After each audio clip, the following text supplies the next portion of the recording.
It was the day the Mac faithful have been waiting for. Apple today unveiled the iBook, the portable version of its wildly successful iMac. Steve Young has more on the debut at Macworld in New York. In a religious revival atmosphere, Steve Jobs preached to the converted on the virtues of the little things in Apple's new portable PC, the iBook. It has a handle.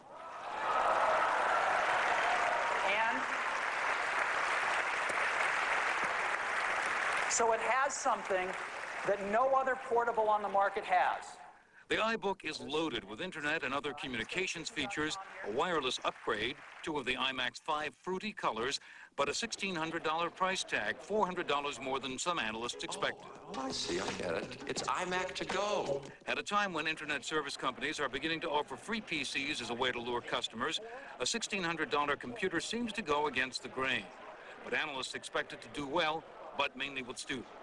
If you look at some of the wild colors on it, that's probably not the kind of thing most people are going to want to carry into their business organization, a tangerine, a notebook with a handle. Computer business is a series of niches, and they've identified those niches and they've designed products for that. That actually, if you look ahead, is where Apple can go longer term, is they identify other markets and design products for that. On another front, Jobs said Apple's newest QuickTime multimedia software will make it possible for anyone to run a TV station on the internet. In a jab at Microsoft, he said it's not only free, but also based on open standards. Companies using it will include ESPN, VH1, and Disney. With Apple stock now priced about 4 times higher than when he came back to the company, Steve Jobs is no longer, the company is no longer searching outside for a CEO, but for now, Jobs still retains the interim CEO title. Stuart? Steve Young reporting. Thank you, Steve. Apple stock has exploded since the return of Steve Jobs, and the company has beat profit expectation 7 quarters in a row. Can the winning streak continue? Joining us now on Moneyline, in our Moneyline Focus, is Apple co-founder and current CEO Steve Jobs. Welcome back. Thank you. The response today was clearly terrific, but we just heard Steve Young report on some concerns about the pricing. Do you have those concerns? Do you share those concerns? No. Was that the price that you hoped to launch the computer? Yeah, actually, the data is really quite different. The consumer, if you look at the consumer portable market, the cheapest consumer portables are about $15.99, but most of them are about $17.99. As an example, IBM's cheapest consumer ThinkPad is $1,799. And so actually, since ours is more powerful than any of the Wintel ones and much cooler, and it's priced as cheap as any in the market, we're feeling pretty good. What happened was that most of the flat panel displays used in portables are made in Asia. And when the Asian flu started happening about 2.5 years ago, those companies pulled back their investments in new factories.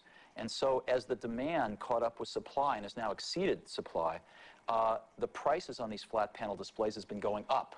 So as an example, IBM has raised the price of their consumer portable twice in the last 6 months due to higher panel prices. So maybe, you know, prices are unfortunately not what they were. Okay, well, we'll see. 7 strong quarters. Since you've been back at Apple, you have cleaned up the bottom line. You have streamlined your product line, had a couple successful launches. What is next? What's the next target for you? Well, it's really simple. We want to make the best computers in the world. And we want to make the best computers for our pro markets, which are our design and publishing and web authoring customers, and for our education market. I don't know if you know this, but Apple's the largest education supplier in the world, measured in revenues, and for our consumer customers. And we think if we make the best computers in the world and do a really good job, we're going to keep getting new customers, and so far that's been happening.